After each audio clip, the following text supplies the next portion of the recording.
No, let's just leave it there. You know, I don't have time for that right now. Okay. Can somebody else help erase? Because he's not very quickly on this. Let's get on it. Can you push this back a little bit? Push it back. Push it back. Thank you. Doesn't matter. Go quickly.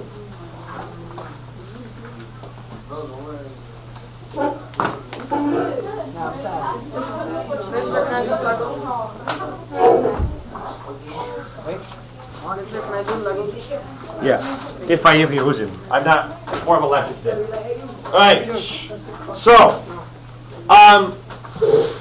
the last time you were talking about the theory of evolution, and I recorded the 7th period that I did. Their little speech was a little bit better than your speech, so if you guys ever want to, you can watch that. But if you've watched my lecture series, you already got the gist of it. But I kind of defended evolution as a thing that we need to learn about.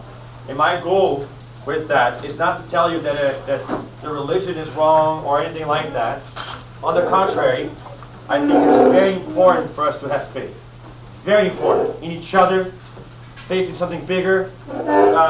Faith and is the belief is the kind of thing that holds the fabric of society together. It's the kind of thing that allows us to work together. It allows us to trust each other. There's definitely a place for that. And there's definitely good that comes from that. And there's a lot of great things that religion has done. And spirituality does. And I wasn't even talking about religion and spirituality. I was talking about the kind of thinking that people do that makes them unable to learn something new because they believe so strongly in something that they blindly accept it. They're used to blindly accepting it. And there's a danger in that. Yes, faith is important, but when it comes to learning about the natural world, when you have this blind devotion to something, and you're unable or unwilling to learn anything new that may challenge your belief, there's an inherent danger with that. Because that's how you can become misguided and end up doing something like a terrorist act because someone told you that was righteous. They're with me. At what point do you start asking a question and say, is this right? Asking questions, being rational is important, just as important as believing and having faith. Right? You have to have a balance. It is very dangerous to have blind devotion and not ask questions. And a scientist's attitude is to always ask questions. Question everything. Even when we think it's right, it's questioned. Nothing is right. Things are just not wrong for now until better evidence comes around. So when we talk about the theory of evolution, we're not talking about something that is right. We're talking about the best we currently have to explain. Which doesn't mean you can't trust it. It's based on a lot of evidence and a lot of research and a lot of independent studies done by independent scientists working completely separate from each other, arriving at the same conclusions. That is why it's so robust. It's so trustworthy. Because of 200 years of research done that provides evidence for it. Right? It's not the same thing as someone's idea or the way that people use the word theory in society. It's like, it might be the way it happens. And I have in my series that you should have watched, I told you, I go over a bunch of myths that people use to say things against evolution, which are based on bad logic or lack of evidence. Often the people who don't or question evolution are people that are not educated about it. People that say evolution is wrong throw things at you full of bad logic, and they can't actually explain what evolution is, and that's the danger, right? Why is that dangerous? You can be a scientist and discredit evolution. You can do a lot of good science. There are people who invented amazing things for science that were devout believers in that evolution was wrong. Right? Ben Carson was running for president. He was a neurosurgeon that separated two Siamese twins, and he thinks things don't evolve. Right? He thinks everything was created the way it is. Now, you can be an amazing scientist and not believe in evolution. But here's the thing. You don't believe in evolution. Believe is not for evolution. Evolution is not something you believe in. It's something that you know, something that you study based on facts. And it's not learning about evolution. It's like not learning about the orbit of the Earth. In fact, this is something bold that I said outside of here, but I'll say over here again. There is more evidence that evolution happens, and that is the way that explains all the nature and diversity of life, than there is evidence that we go around the sun. The only thing we know for sure that we go around the sun is because a few astronauts that have been out there have seen our Earth moving around and the sun over there, and we're kind of going around it. We have satellite evidence and stuff like that too, and mathematical evidence. But evolution, there's 200 years of observations showing that evolution happens. So it's not an idea someone has. It's a fact of science. It doesn't mean it's the ultimate explanation for the way life works. There is no such thing. We don't even believe in that in science. We believe that it takes time for things to happen, right? That it takes time for things to develop, and with the passage of time, we can learn things better, right? But evolution is currently the best we have to explain this. So scientists, we did this last time, the whole theory versus hypothesis thing, right? We did that already. We also talked about last time what this theory of evolution is actually about. Is it about the origin of life? No, it's about what? The way the life changes. Very good. Now, and then we talk about the areas of study. There's several sciences that influences Darwin thinking. We had geology, right? And we had Cuvier with catastrophism, with the idea that organisms will go what? Extinct because catastrophes happen sometimes, and you don't see them anymore in the fossil record. We have Lyell, which talked about uniformitarianism, or the Lyell, not Linnaeus. And he talked about yes, that's that too. But he talked about the idea that the Earth is changing in a predictable way because of predictable processes that occur over and over again the same way every single time. And you can look at the rate at which those processes happen to kind of figure out how old the Earth is. And if you do it, you find out that the Earth is very, very old. There's also the guy that did gradualism. Who was that? James Hutton, an early geologist that talked about the fact that the Earth is gradually changing. Why are these ideas important for Darwin? Because Darwin, by the way, we loved geology and paleontology. It's important because now what that feeds in his mind is the idea that the world is changing. So if the world is changing and life doesn't change, what happens to life? Extinction, the way catastrophism shows, right? So it's the idea that if life doesn't adapt, then it dies. That's what we get from that. And we get from the fossil record that life has adapted. Because the fossil record is full of evidence of life forms that show up that weren't there before, right? And then all the life forms that were not here anymore. So both extinction and speciation are showing us that life is changing over time, right? Okay. Darwin also was influenced by Malthus, which is an ecologist, right? Economist, that studied the whole thing about populations, that the populations can only grow into a certain point because of competition, right? And then it usually causes war, famine, disaster, something causes population to crash. That was important for Darwin because it entered in his idea that in a world that's constantly changing, organisms will have to fight to survive. Because only a few of them, they want to grow exponentially, and they could, and they would.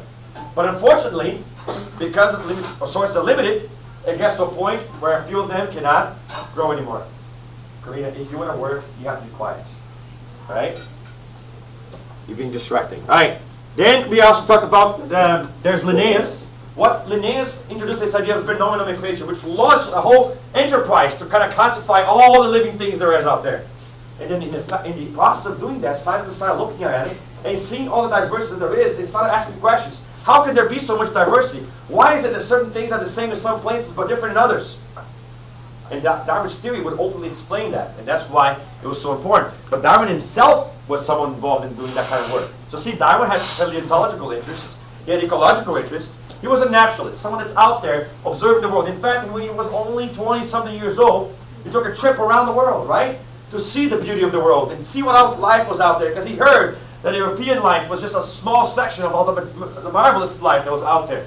So he wanted to go see for himself.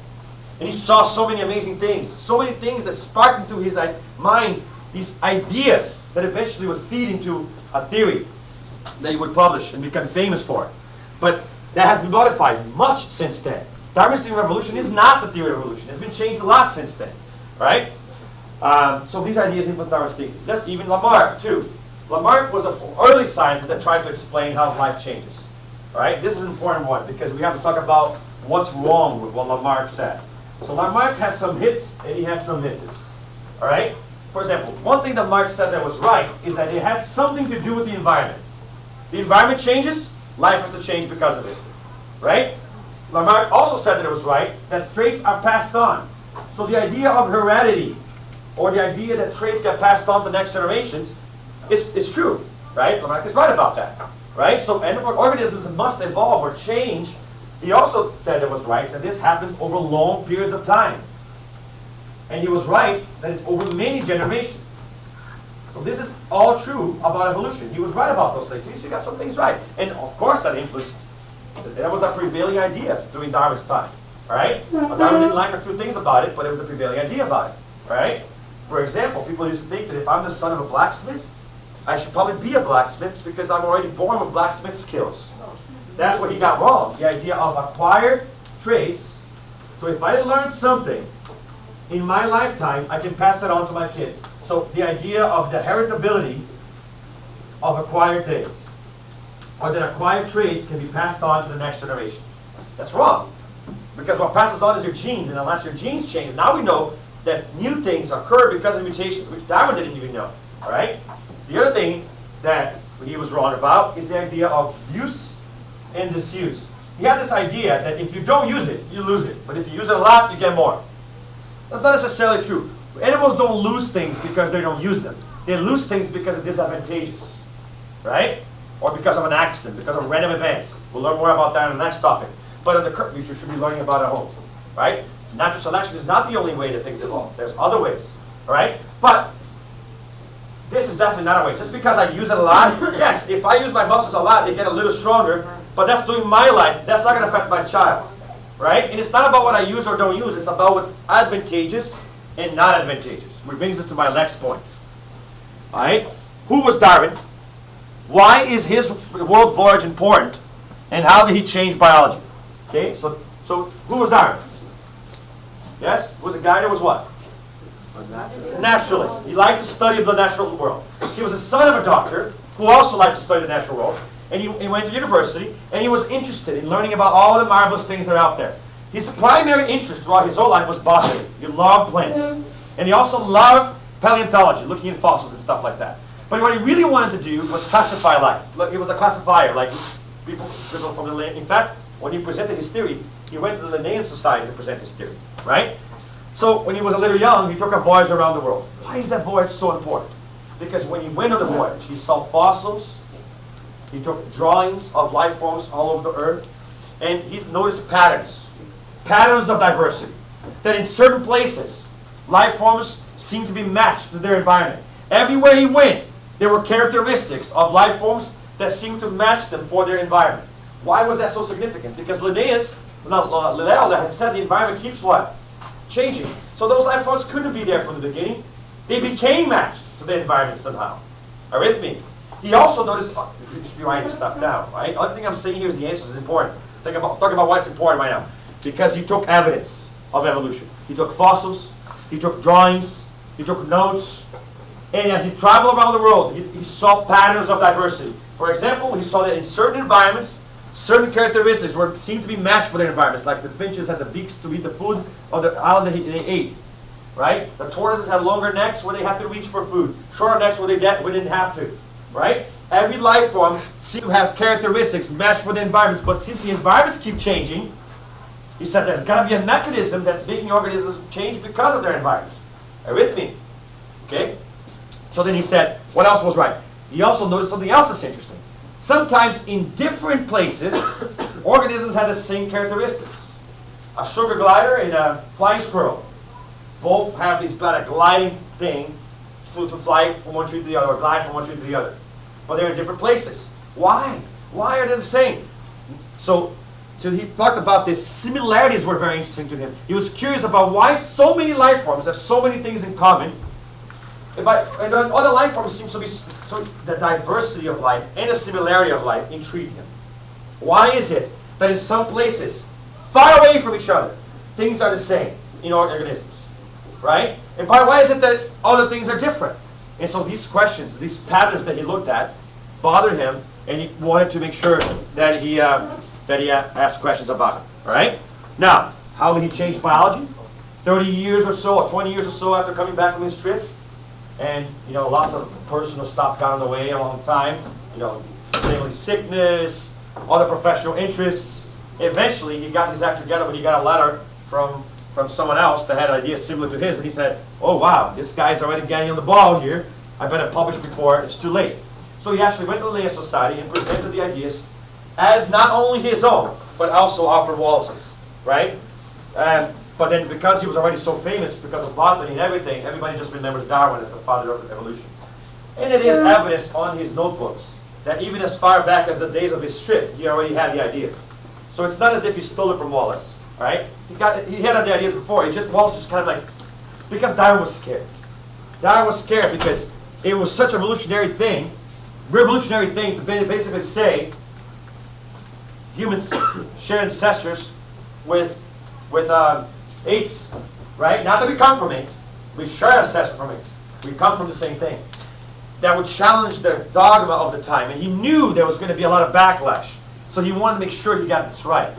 It wasn't that he was scared, he just wanted to make sure he had this right. And so, before he presented. But finally, he went to the conference, he presented, and 2 years later, he published a book, which is called On the Origin of Species by the Means of Natural Selection, or the Survivability of Favored Races. That's actually the whole name of the book. It's not called The Origin of Species. It's called On the Origin of Species by the Means of Natural Selection, of the Survivability of the Favored Races, something like that. All right? Basically, that summarizes what his theory is all about. That the species occur because changes occur in the species because of that. In the next couple topics, we're going to talk about how exactly that happens. And the fact that it's not just natural selection that does it, but other things as well. All right, so let's talk about what are the basic conditions for natural selection to occur. This is Darwin's idea, all right? So let's kind of review that. By the way, all of this is in an awesome evolution notes document. It's under the notes and handouts. If you study that, you're going to be fine. But one thing, the basic premise, it starts with ecology. Populations tend to grow exponentially. That's our first thing. Right? Don't write just that. Write what I said. I'm just simplifying on the board, but you should write what I said. Populations tend to grow exponentially. But then, according to Malthus, what happens because of that? What? There's competition. Why is there competition, though? Because there are limited resources. So because there are limited resources and populations want to grow like that, they end up having to compete to survive, though. Right? Now, wherever there's competition, there are people, and there is this thing. You got to combine this with the next thing. Life is diverse. Right? Biodiversity. That's another thing that's part of his theory. He noticed there's a lot of variety in life. But he's not talking about lions versus tigers. He's talking about among lions. They may seem the same, but if you look carefully, every lion is different. Every cockroach is different. Every human is different. Every life form has a high degree of variety. Are you with me in there? So that means if things which are different are competing, what does that mean? Some will what? Better than others. Right? Some will be better than others. That is his idea altogether. So populations want to grow exponentially, but they can't because there's competition. But because there's biodiversity, what that means is that only some. And which some? The fittest. Right? Reproduce. Now, I changed it from survive to reproduce because that's a better way of looking at it. Alright? The actual measurement of fitness is reproduction. Are you with me, I'm saying? How fit something is depends on how many children you have, but not just how many children you have, how many of those children survive to keep the process going and repeat itself. So basically, if you have to measure reproductive success or fitness, you're going to measure it like this. Alright? You're going to have survive longer, but that's not enough. If I have a very long life like an elephant and I only have 2 kids, are you with me? Meanwhile, another elephant survives last but has 3 kids. Who's the fittest? It depends on how many of those kids survived. So that's the whole thing together. You have to survive longer, right? You have to have more children that survive through the same.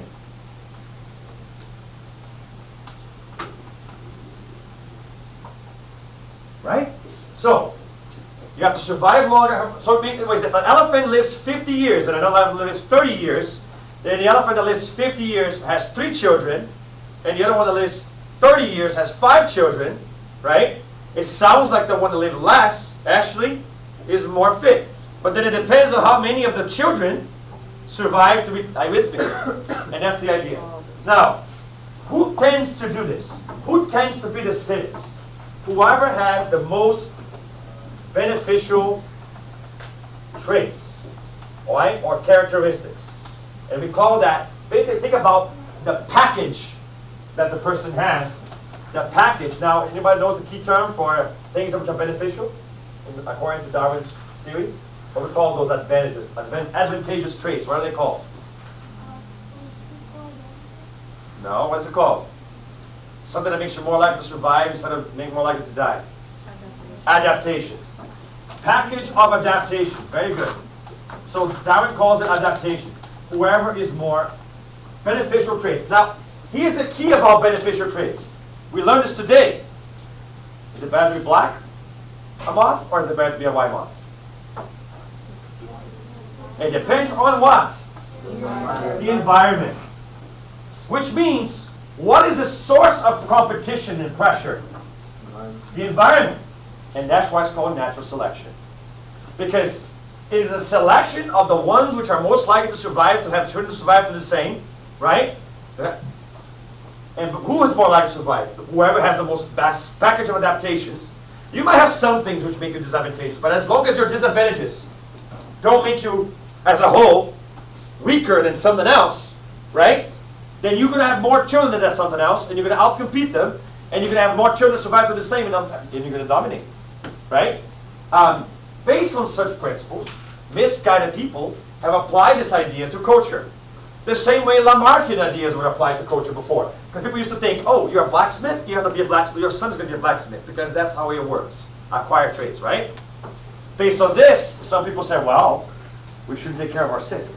We shouldn't take care of our old. And we actually shouldn't take care of the weak races either, because we've got to be strong. And the stronger with it. Are you with me? And that's how you get things like eugenics. The idea of cleansing society from the bad genes. Are you with me? But that's a gross mispresentation about a key feature of the evolutionary process, which is biodiversity. As a species, if you don't have a lot of diversity, and something changes in the environment, who survives?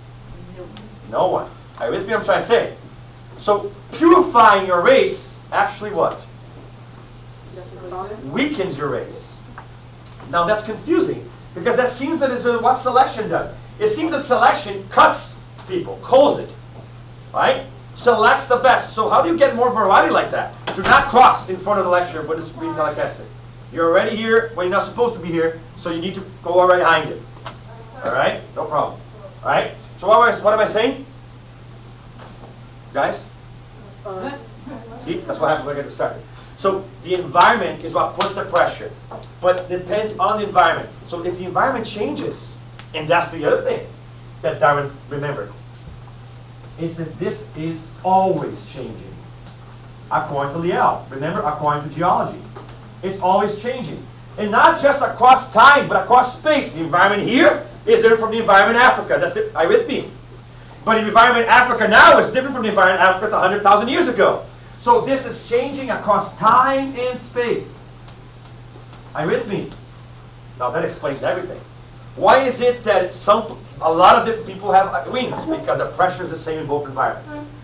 Why is it that some things are similar? Because it came from the same ancestor. He starts asking these questions. And now let's take that further. All right? What evidence did Darwin have but one of the basic conditions for natural life to occur? You're going to have competition, diversity, right? And then whoever the best one survives. That's basically it. But that's the basically marked down of it. Now, what evidence did Darwin have to support his ideas? He had fossils, right? He had diagrams of the diversity of life matched to its environment. He had notes, right? And that's how he presented his theory, based on the logic of it. Now, what was missing from his explanation? Something crucial here. Selection is choosing the fittest, which means, what's selection doing to diversity over time? If you think about it. It's lessening the diversity. But isn't Darwin trying to talk about how all the variety of life comes by? So, it makes sense that this happens. You go to different places, and across time and space, each place becomes different from the other. That makes sense. But how does the diversity come by in the first place? What is the origin of the actual new type of life? He didn't have an explanation for that. He did not explain new diversity. All he could explain, basically, he couldn't explain how something of one color becomes something of a different color. But he could explain how a place that had two colors, right? So you have two places, and you have two original colors. In this place, one color selected for, but in another. So he could explain diversity between places. Are you with me? Or across time. But he could not explain why you get a new color out of nowhere. Are you with me? And that is from, what is the origin of this? Who studied the next chapter? You can already tell me what's the new diversity coming from. We have an answer for that now. What is what? Yes? Genetics? Mutations, yes. We got mutations, changes on the gene. But Darwin didn't know this. He also did not know something else that's very important. How? Because this is the thing. This is the crucial thing. Reproduction, passing it on, heredity. How does that happen? He didn't have an explanation for that. So he also did not explain how heredity happens. And ironically, we're going to learn about this in a few more chapters, but ironically, Mendel sent him a letter, but it never got to him. It was in the pile of Darwin's to-do list. All right? He got so much fan mail, right? So they never got a chance to actually read about Mendel's ideas about how things are passed on across generations. Now, why do by the way, let's talk about how this was accepted by the community at Darwin's time. We're not going to finish today, by the way. We're going to do a little beginning of the next class. How this was accepted by the community. People loved it. They loved it. All the scientists were like, that's it! How are we missing this? Glorious, people said it was. Of course, society was like, what? Right? And but honestly, and there was some criticisms that the scientific community made. It didn't explain everything. But everybody recognized very early that this was a huge advancement in society.